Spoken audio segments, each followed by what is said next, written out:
비가 내리기 시작한 처음 몇 달 동안 그녀는 남편이 자기 침실로 찾아오면 부끄럽기 짝없는 얘기인 아마란타 우르술라를 낳은 후부터 자기의 몸이 남편의 욕구를 채워줄 수 없게 되었음을 고백해야 할지도 모른다는 생각으로 두려워했다.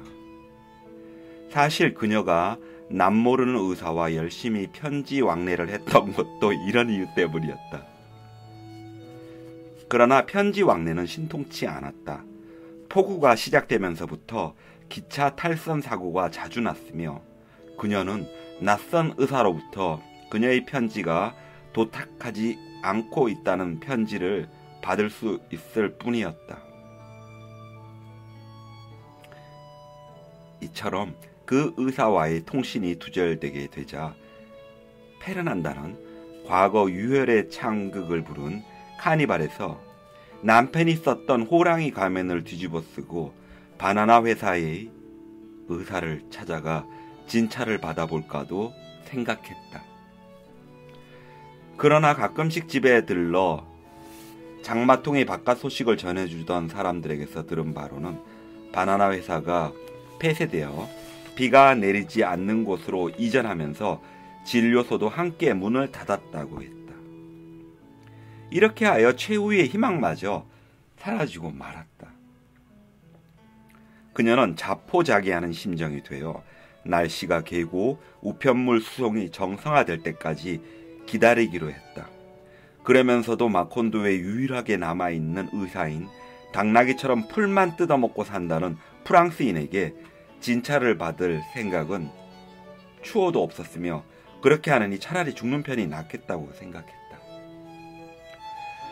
페르난다는 혹시 우르술라가 자기 병의 치료법을 알고 있지 않을까 싶어 그녀의 방에 자주 들러 은근히 걱정을 비쳤다. 그러나 가능하면 부끄러움을 적게 느끼려고 우회적으로 얘기를 했으니 낫는다는 말을 빼내다로 느낌이 없다는 얘기를 거북하다라는 식으로 들리게 했으므로 우르술라는 그녀의 병이 생긴 곳이 성기가 아니라 복부인 줄로 착각하고서 공복에 복통약을 먹으라고 처방해 주었다. 남다르게 수치심에 민감한 반응을 나타내는 성격이 아니라면 그다지 부끄러울 것 없는 병에 걸리지 않았더라면 또 외지의 낯선 의사와의 편지 왕래가 중단되지만 않았더라면 페르난다는 일생을 비에 젖어 살아온 처지이므로 장마의 지루함이나 고통은 전혀 개의치 않았을 것이다. 그녀는 장마 기간이라고 해서 평소의 간습을 조금도 흐트러뜨리지 않았다. 식사할 때 발이 물에 젖지 않도록 하기 위해 식탁의 다리를 벽돌로 개었고 의자를 널빤지 위에 올려놓았으며 식탁에는 린네르 식탁보를 씌우고 중국산 도자기를 식기로 사용했으며 저녁 식사 때는 촛불을 켜는 것을 잊지 않았다. 그녀는 어떤 재난이 닥쳤을 때라도 평소의 간습을 깨트려서는 안 된다고 굳게 믿고 있었다. 식구들 중에 바깥 일에 관심을 보이거나 하는 사람은 없었다. 페르난다는 장마가 시작되기 훨씬 이전부터 문이라는 것은 닫아두라고 만들어진 것이며 길거리를 내다보거나 하는데 관심을 갖는 것은 창녀들이나 하는 짓이라고 여겼으므로 식구들 모두에게 자기의 생각을 따르도록 강요했던 것이다.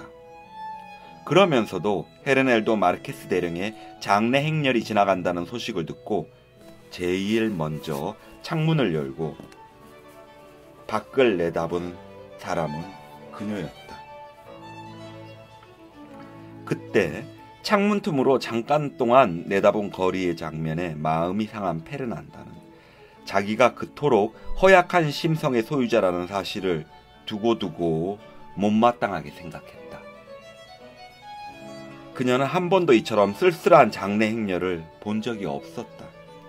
마차에 실린 관 위에는 바나나 잎으로 만든 덮개가 씌워져 있었고 폭우로 진창이 되어 있는 길 때문에 바퀴가 제대로 구르지 못해 행렬이 우왕좌왕했으며 바나나잎 덮개는 갈기갈기 찢겨 금방이라도 무너져 내릴 듯 기울어져 있었다.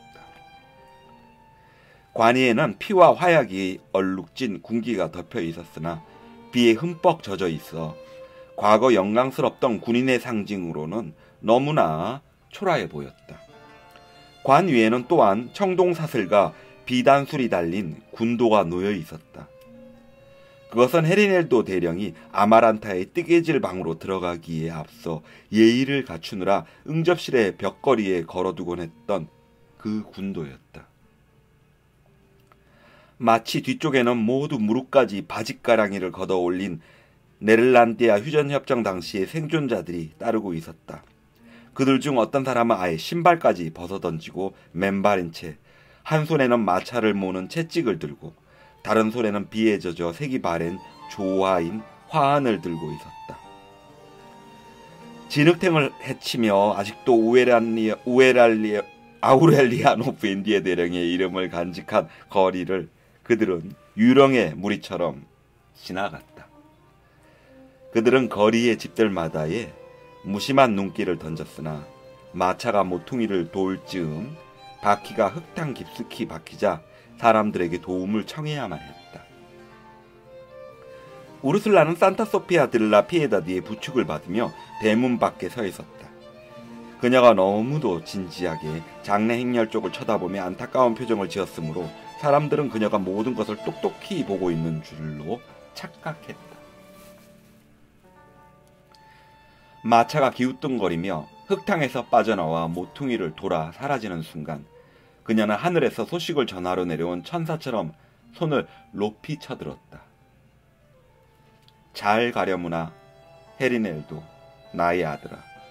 그녀가 소리쳤다. 우리 가족들에게 전해다오. 비가 그치면 나도 그곳으로 갈 거라고. 아우렐리아노 세군도는 우르슬라를 부축해 침대에 눕히고는 언제나 그랬듯이 아무렇지도 않게 조금 전에 작별 인사가 무슨 뜻을 지니는지 물었다. 조금 전에 말한 그대로란다. 우르슬라가 대답했다. 나는 오직 비가 그치기만을 기다리고 있단다. 그래야 죽을 수 있을 테니까. 아우렐리아노 세군도는 이때에서야 길의 상태를 보고 깜짝 놀랐다. 그는 비로소 가축들이 걱정되었고 그래서 당장에 우비를 머리까지 뒤집어 쓰고 페트라 코테스의 집으로 뛰어갔다. 그녀는 허리까지 물이 차오른 마당에서 말의 시체를 떠내보내려고 안간힘을 쓰고 있었다. 아우렐리아노 세군도는 지렛대를 가져와 그녀를 도왔고 그제서야 풍선처럼 부풀어 오른 커다란 시체는 빙그르르 한 바퀴 매물 돌더니 탕류를 따라 내려갔다. 페트라 코테스는 비가 내리기 시작한 날부터 가축의 시체를 마당에서 떠내려 보내는 일에 매달려 있었다. 처음 몇 주일 동안에 그녀는 아우렐리아노 세군도에게 기별을 보내 어떤 대책을 좀 세우라고 간청했으나 그는 사태가 그다지 다급할 것은 없으니 호들갑 떨지 말라며 그런 일은 비가 그친 다음에 처리해도 늦지 않다는 답신을 보내왔을 뿐이었다. 그녀는 다시 정가를 보내 목장의 초지가 홍수로 인해 물에 잠겨버렸고 먹을 것이 없어진 가축들은 고원지대로 달아나 표범에게 잡아먹히거나 병들어 죽어가고 있다고 하소연했다. 그러나 아우렐리아노 세군도의 반응은 마찬가지였다. 그것이 사실이라 해도 지금으로서는 어떻게 해볼 방도가 없으니 비가 그친 지 다시 가축들이 번식하기를 기다리는 수밖에 없다는 시기였다. 페트라 코테스는 가축들이 죽어나가는 것을 속수무책으로 지켜보며 진흙에 빠진 가축들을 죽여주는 것 이외에는 어쩌는 수가 없었다. 그녀는 한때 마콘도에서 으뜸이었던 재산이 폭우와 함께 무너져 내리고 썩어가는 모습을 망연히 지켜볼 수밖에 없을 따름이었다. 아우렐리아노 세군도가 뒤늦게 형편을 살피려고 왔을 때는 죽어버린 말들의 시체와 무너진 우리 속에 남아있는 삐쩍 마른 당나귀 한 마리를 볼 수 있을 뿐이었다. 페트라 코테스는 달려온 그를 보고서 놀라거나 기뻐하거나 슬퍼하는 감정 없이 다만 비웃음이 담긴 미소를 띤 채 한마디 했다. 때를 맞춰 오시는군요. 페트라 코테스는 그 사이 폭삭 늙어 뼈와 가죽만 남은 앙상한 몰골이 되어 있었다. 과거 육식동물처럼 날카롭게 빛나던 그녀의 눈빛은 그동안 비만 보아온 탓에 초식동물의 서글프고 온순한 눈빛으로 변해 있었다. 아우레리아노 세군도는 그녀의 집에 석 달 이상을 머물러 있었다. 그것은 자기 집보다 페트라 코테스의 집이 더 좋아서가 아니라 다만 다시 우비를 뒤집어 쓰려는 결심을 하기까지 그만큼의 시간이 필요했던 것이다.